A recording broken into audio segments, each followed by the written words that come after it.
El Poder Judicial de Costa Rica y la Escuela Judicial le invitan a tomarse un café con nosotros. En Café con la Escuela Judicial. Comenzamos.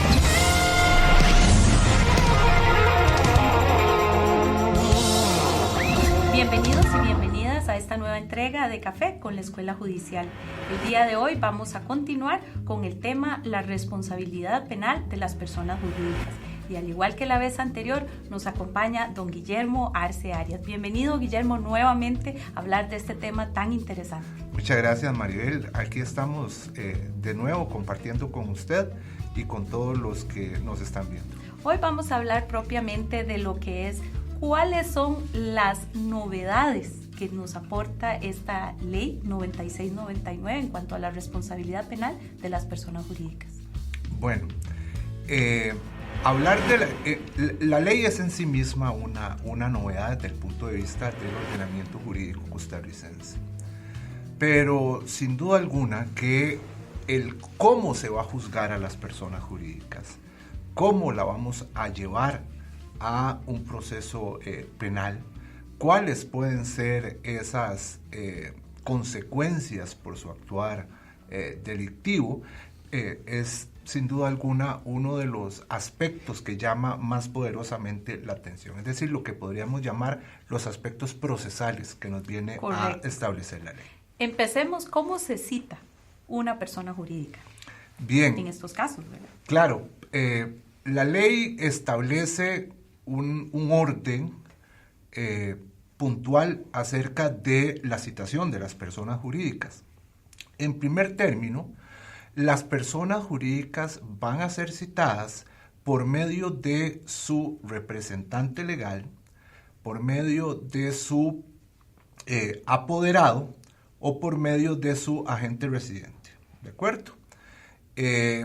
Cuando no sea posible llevar a cabo la citación a alguno de ellos, se va a llevar a cabo en el domicilio social que conste en el registro. Uh-huh. Ahora bien, puede suceder que no sean ubicadas estas personas y tampoco se puede llevar a cabo en el domicilio social. Entonces, la ley establece que va a ser mediante un edicto que se va a publicar, se va a dar 30 días para que la persona jurídica, por medio de su representante, se apersone al proceso penal.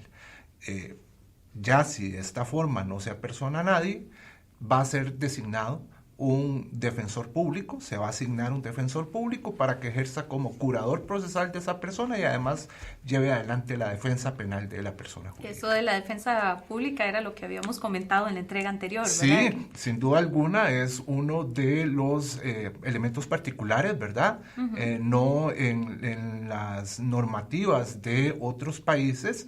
Al momento de revisarlas, pues no contienen esta particularidad que la nuestra sí tiene de asignar un defensor para la defensa y para la curatela.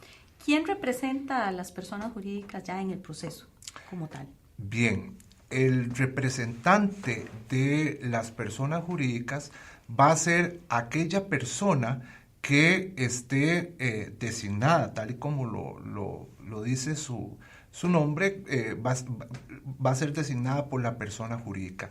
La persona jurídica puede variar, cambiar en cualquier momento como una persona física de su representante, ¿verdad? Uh-huh. Como también puede hacerlo de su defensor. Con la particularidad de que de no hacerlo se lleva a la asignación del defensor público. El representante, los apoderados, los administradores pueden ejercer la representación de esa persona jurídica dentro del proceso penal. ¿Y si hubiera algún conflicto de intereses en estos casos? ¿Quién la representaría? En los casos del conflicto de intereses, la ley es muy clara. El juez o la jueza que advierta de un conflicto de intereses entre la persona jurídica y su representante debe comunicarlo e indicarlo inmediatamente a la persona jurídica para que éste cambie de representante. ¿Por qué? Porque, por ejemplo, en el caso de un socio, de un accionista, de un apoderado, de un miembro del órgano director o de un administrador de la persona jurídica que esté siendo imputado en este asunto, no puede llevar adelante la representación de esa persona jurídica. Hay una colisión de intereses entre la defensa penal de esa persona y la defensa penal de la persona jurídica, por lo tanto no puede representarla. Y en casos como esos es donde el juez o la jueza debe comunicar de inmediato a la persona jurídica para que cambie, para que asigne otro otro representante de la persona jurídica. Ajá. ¿De qué garantías o cuáles son las garantías de que goza una persona jurídica dentro del mismo proceso? Este es un tema que llama poderosamente la atención, ¿verdad? Cuando una persona jurídica es llevada a un proceso, nos preguntamos normalmente ¿y cómo se hace para que esta persona jurídica se desenvuelva o se desarrolle durante el proceso? La ley establece que la persona jurídica tiene los mismos derechos y las mismas obligaciones que la persona física imputada por un delito en el proceso penal.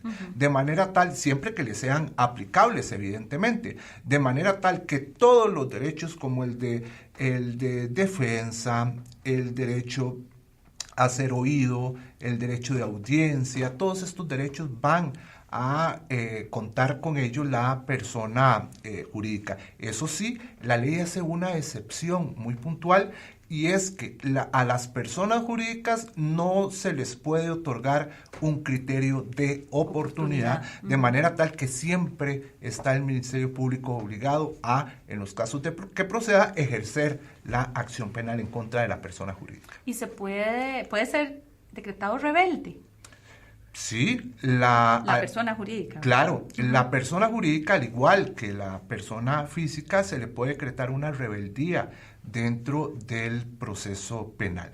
Esa rebeldía va a proceder cuando no sea posible encontrar al representante legal que ya ha sido designado en el proceso, abandone sin comunicación el ejercicio de la representación, o cuando la persona no se habida en el domicilio que fijó en el proceso, o cuando lo modificó sin avisar. En estos casos, la consecuencia del dictado de la rebeldía es la asignación inmediata de un defensor público para que lleve adelante la curatela de la persona jurídica, pero además la defensa penal de esa persona jurídica. Entonces, nuevamente tenemos la defensa pública asumiendo, digamos, curatelas y demás, aparte de todo lo que es propiamente penal. Efectivamente. Y puede ser sujeto de conciliación o de suspensión del proceso a prueba la persona jurídica como tal. Sí, nuestros legisladores y legisladoras al momento de aprobar la ley creo que se preocuparon mucho por ser muy específicos en este tema. La persona jurídica puede someterse a cualquiera de las medidas alternativas al proceso penal que vienen establecidos en la ley. Por ejemplo, la conciliación, la suspensión del proceso a prueba y la reparación integral del daño son medidas a las que puede someterse una persona jurídica siempre y cuando le sean exigidos aquellos requisitos que le sean aplicables, evidentemente, a la persona jurídica.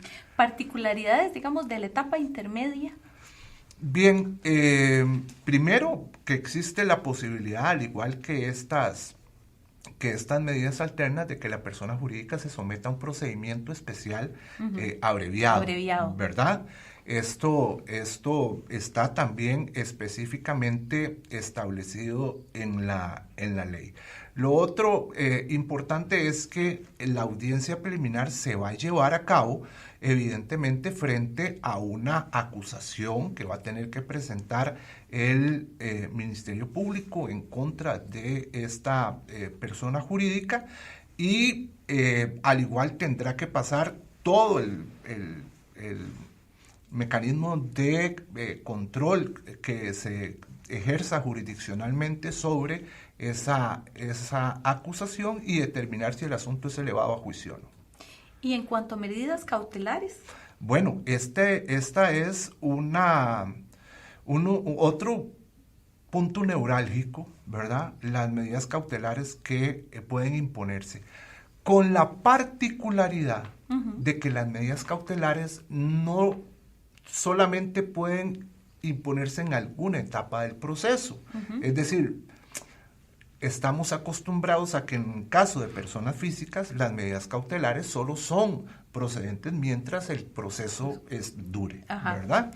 En el caso de personas jurídicas, las medidas cautelares pueden imponerse durante la tramitación del proceso y posterior a la tramitación del proceso cuando deba de cumplirse una sanción. Es decir, se llevan a cabo o se da la figura de la medida cautelar aún en la etapa de cumplimiento o ejecución de la pena. Estas medidas cautelares, de una manera muy puntual, es la anotación en el registro, al margen del registro del proceso, y la inmovilización, es decir, la orden emitida por un juez, una jueza de la República, para que esa persona jurídica no pueda transmitirse o trasladarse, no pueda fusionarse, no pueda escindirse, no pueda realizarse ningún movimiento sobre esa persona jurídica. Pero si para garantizar el cumplimiento de una eventual sanción a imponer, así como para garantizar el cumplimiento de la sanción a imponer, fuese necesario algún movimiento sobre esa persona jurídica, absorción, fusión, transformación, etcétera, debe contar con la autorización del juez o de la jueza de la etapa en la que se encuentre. Entonces, tratándose de garantizar el cumplimiento de una sanción o el pago de una posible sanción futura, el juez puede autorizar este tipo de movimientos y evitar la inmovilización. Ahora que usted habló de sanciones futuras, hablemos de las penas, de las penas que se pueden dictar contra esta persona jurídica. Esto es lo que llama más poderosamente la atención, ¿verdad? Cuando se habla de esta ley de responsabilidad penal de las sanciones jurídicas, siempre surge primero el tema, bueno, ¿qué clase de pena se le impone a una persona jurídica? La ley habla de penas y no habla puntualmente de sanciones, ¿verdad? Y las divide primero en principales y accesorias. Siempre que una persona jurídica sea declarada responsable penalmente, se le impone una pena de multa, que varía. Si esa persona jurídica es una persona jurídica compleja o grande, la sanción puede ir desde los 1,000 hasta los 10,000 salarios base. Si la persona jurídica fuese pequeña o mediana, esa sanción pecuniaria de multa va de los 30 hasta los 280 salarios base. Es una pena de multa. Es una pena bastante fuerte. Estamos hablando de salario base. Claro, es bastante significativa. Pero bueno, ahí entra la dosificación que ha de hacer el juez a efectos de no aplicar una pena desproporcionada, pues la proporcionalidad es un principio rector también de las sanciones a imponer. Otro caso de sanciones principales, pero no de carácter obligatorio, la inhabilitación de la persona jurídica de 3 a 10 años para participar en todo lo que son concursos, asignación de beneficios, contar con, beneficios a nivel tributario o a nivel de la seguridad social durante un periodo de tiempo que va de los 3 a los 10 años. Participar en concursos, como lo dijimos, y en licitaciones de carácter público. Ahora bien, y la que es considerada como, o también se le ha llamado, la pena de muerte de las personas jurídicas, que es aquella sanción que se impone para disolver la persona jurídica. Es la disolución de la persona jurídica. Se decide que esa persona jurídica ya no va a existir más, ¿verdad? Siempre y cuando la creación de esa persona jurídica haya sido la comisión del delito en particular o el giro de esa persona jurídica sea en aquellas actividades en donde se generen los delitos por los cuales se les persigue. ¿Y cuáles son los criterios que debe tomar en cuenta las personas juzgadoras para determinar la sanción que va a poner o las penas, como usted nos hablaba?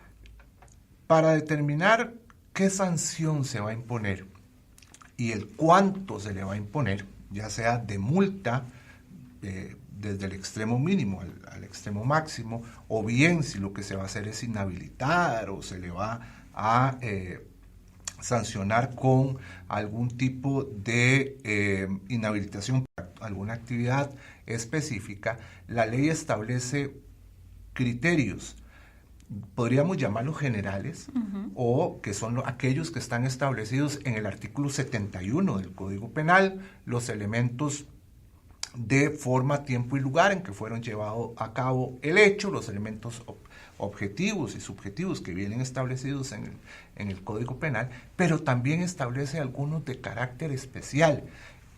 Uno de ellos es el tamaño de la empresa y su capacidad económica. El otro es, por ejemplo, si los hechos delictivos fueron cometidos por personeros de la persona jurídica, digamos, miembros de los órganos de decisión, administradores, apoderados o quienes tienen la facultad de decidir en nombre de la empresa, o si fueron realizados por empleados, por así llamarlos, o por intermediarios, por no contar con un adecuado sistema de control, sistema normal, efectivamente. Y aquí es donde entra precisamente, que lo habíamos hablado en la ocasión anterior, el modelo de organización o el modelo de compliance penal. Es decir, aquí el juez tiene que evaluar el modelo de compliance que tenga esa empresa, el modelo de organización que cuente esa empresa, para determinar su eficacia y su idoneidad a efectos de evitar la comisión de delitos, para dosificar la pena, es decir, para determinar ese quantum de la pena. En este caso, entonces los empleados o los trabajadores o colaboradores que llamamos modernamente de esa empresa tienen que tener conocimiento de los modelos de organización. Claro. Uno de los requisitos que establece la ley para los modelos de organización en nuestro país es que sean comunicados a todos los colaboradores o empleados de esa empresa, incluso que sea incluido ese reglamento, esa normativa, ese modelo de organización en los contratos laborales para el personal que ingresa a laborar, como una forma de que se comprometa con el cumplimiento interno de esa normativa interna. Y se pueden atenuar, volviendo al tema de las penas, se pueden atenuar de alguna forma. Sí. En otras normativas, en otras latitudes, cuando se llega a establecer, se llega a demostrar en el proceso penal que una empresa cuenta o una persona jurídica cuenta con un modelo de organización o con un modelo de compliance suficientemente bueno, efectivo, idóneo para la prevención de delitos, conlleva normalmente que cuando alguno de los miembros de esta persona jurídica comete un acto delictivo, se dice, bueno, cometió el acto delictivo, pero la empresa tenía realmente todos los mecanismos, fue algo muy particular. Y eso conlleva, cuando se determina la idoneidad de los modelos de organización o de los compliance, lleva a la extinción de la acción penal, ¿verdad? O la extinción de la sanción. En este caso, en el caso costarricense, lo que procede es la atenuación de la pena. ¿Cuándo se puede atenuar la pena? El caso de la multa se puede atenuar hasta un 40%, o el tiempo de imposición de las sanciones principales que vimos también puede ser atenuada cuando los personeros o miembros de esa organización denuncien un hecho delictivo de previo a que inicie el procedimiento penal. El segundo, se puede atenuar las sanciones cuando esos miembros, apoderados, administradores, etcétera, colaboren en cualquier etapa del proceso, incluso ofreciendo prueba para lograr una efectiva acreditación de la responsabilidad, o bien cuando se llegue a determinar que se cuenta con un modelo bueno, un modelo eficiente, un modelo idóneo para el control, para la prevención de los delitos. Es decir, aquí vuelve a jugar el modelo de organización y aquí se vuelve a evaluar nuevamente a efectos de la posibilidad de atenuar la pena. Y obviamente eso lo harían las personas juzgadoras que tienen que tener también conocimiento. Volvemos nuevamente al modelo de organización. Efectivamente, el modelo de organización,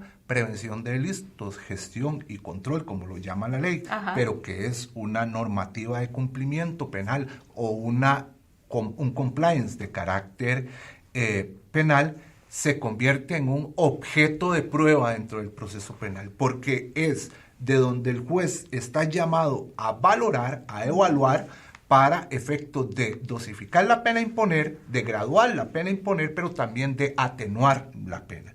Y recordemos que también a efectos de atribuir responsabilidad, vamos a tener que necesitar y evaluar esto. Entonces, transversal a todo el proceso de responsabilidad penal de las personas jurídicas en este tipo de asuntos es el manejo, el conocimiento del modelo de organización, el modelo de compliance que tenga esa empresa. Ahora, cuando usted estaba explicando, habló del concepto de extinción y a mí me genera la inquietud de que muchas personas juzgadoras siempre nos llama la atención lo que es la prescripción, ¿verdad? Ese es un juego, ¿verdad? Claro. Que uno se pone a pensar cómo aplicarla, qué dice, cuál es la novedad. ¿Hay alguna novedad en esta norma en cuanto a la prescripción? Sí, claro. Primero que nada, la ley dice que a efectos de la prescripción de la acción penal que se ejerce en contra de personas jurídicas, aplica tanto las normas del Código Procesal Penal, 31 y siguientes del Código Procesal Penal, de referentes a la prescripción, así como el artículo 62 de la Ley contra la Corrupción y el Enriquecimiento Ilícito en la Función Pública. Pero modifica el artículo 31 en el sentido de que ese artículo 31 indicaba que el plazo de prescripción para aquellos asuntos sancionados con pena no privativa de libertad o los asuntos de procedimientos de carácter privado por delitos de acción privada prescribían en 2 años. Ahora se agrega a excepción de las personas jurídicas, cuyas sanciones evidentemente no son privativas de libertad, cuyo plazo de prescripción es de 10 años, ¿verdad? Y entonces con esto pretende dejar claridad absoluta de que ese es el plazo de prescripción de este tipo de delitos frente al procesamiento de personas jurídicas. Ahora, ¿en qué consiste el principio de independencia o autonomía de las personas, de la responsabilidad penal de las personas jurídicas, que he escuchado que se maneja eso ahora en diferentes conversatorios que se han llevado a cabo? Es un principio fundamental. La responsabilidad penal de la persona jurídica es independiente a la responsabilidad penal de la persona física cuando no se haya podido determinar o ubicar a la persona física que se cree responsable del hecho. En ese caso, el proceso en contra de la persona jurídica continúa. El segundo de los supuestos es que en aquellos casos en que a la persona física ya sometida al proceso penal se le dicte un sobreseimiento provisional, un sobreseimiento definitivo en su favor, o alguna extinción de la acción penal en favor de esta persona física, la responsabilidad penal de la persona jurídica se seguirá procesando, ¿verdad? Es decir, la persona jurídica continúa en el proceso penal. De manera tal que podríamos decir, en estos casos es independiente. También cuando se sabe que el hecho ha sido cometido por alguno de los miembros de sus órganos de decisión o de los que tienen la posibilidad de tomar decisiones en nombre de la persona jurídica, pero no ha sido posible llevarlo al proceso, bueno, el proceso sigue contra la persona jurídica sin que necesariamente deba existir o sea requisito para ello el que se encuentre la persona física siendo procesada en ese momento. Otro de los conceptos que se maneja ahora, ¿verdad?, que se está haciendo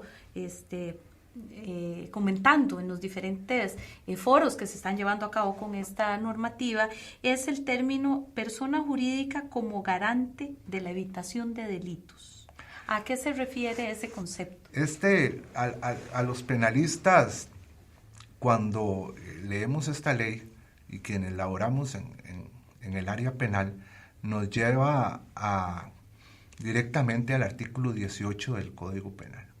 La ley establece que la persona jurídica no solo responde por aquellos hechos que se han cometido, digamos, mediante alguna acción de carácter ilícito, sino también responde por omisión, porque la ley le asigna el deber legal de evitar la comisión delictiva. Por lo tanto, en aquellos casos en que, pudiendo evitar la comisión de un delito, la persona jurídica no lo haga, será responsable. Asume una posición de garante cuyo origen de la obligación es la propia ley. Pues, Guillermo, muchísimas gracias por habernos acompañado y conversarnos en una forma tan clara de aspectos de esta norma que es totalmente novedosa en nuestro país.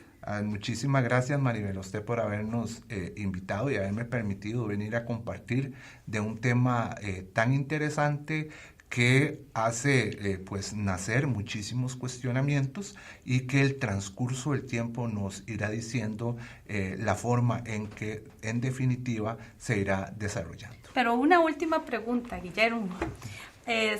Yo tengo conocimiento que usted estudió en algún momento en el Colegio Castella. Así es. Y entonces es músico. Así ¿verdad? Que toca, ¿qué instrumentos? Guitarra, violín y un poquito acordeón. Muy bien, entonces tenemos algo en común, el acordeón. Así es. Ahora, si fuera eso, quisiera preguntarle, con base en esa experiencia musical, ¿verdad?, que a veces uno como persona juzgadora, la gente desconoce, ¿verdad?, que uno también se dedica a otras cuestiones.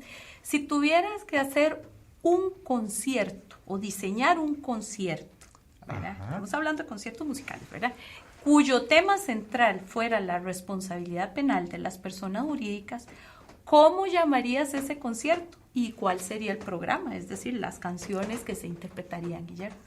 María, qué pregunta más particular. Vamos de verdad aquí a hacer un match, digamos, entre lo que es el pasatiempo y lo que es ya propiamente lo que nos vino a conversar estas dos entregas. Como todo concierto, creo que iniciaría con una sonata, ¿verdad? Que estaría compuesta, diría yo, por los aspectos generales o elementos sustantivos de la ley. El segundo movimiento creo que sería un adagio lento, ¿verdad? Más lento. Con la finalidad de analizar lo que tenga que ver con el modelo de organización, sería ese segundo movimiento. El tercero le daría un minuet, ¿verdad? Posiblemente con un solo de violín, al tema de las penas y sanciones a las personas jurídicas, con toda la atención puesta ahí. Y finalizaría con algo un poco más, con un alegro, ¿verdad? Ajá. Que tenga que ver con los temas de carácter procesales. A rostros particulares de una innovación normativa, creo que sería el nombre de ese concierto, en alusión a estas novedades jurídicas de nuestro entorno nacional. Muy interesante eso y terminar con un alegro para Exacto. que siempre tengamos ganas de continuar aprendiendo. Así es. Y conociendo las normativas. Esa es la Muchas finalidad. gracias nuevamente, Guillermo, y a ustedes por acompañarnos nuevamente en Café con la Escuela Judicial. Nos vemos en la próxima entrega.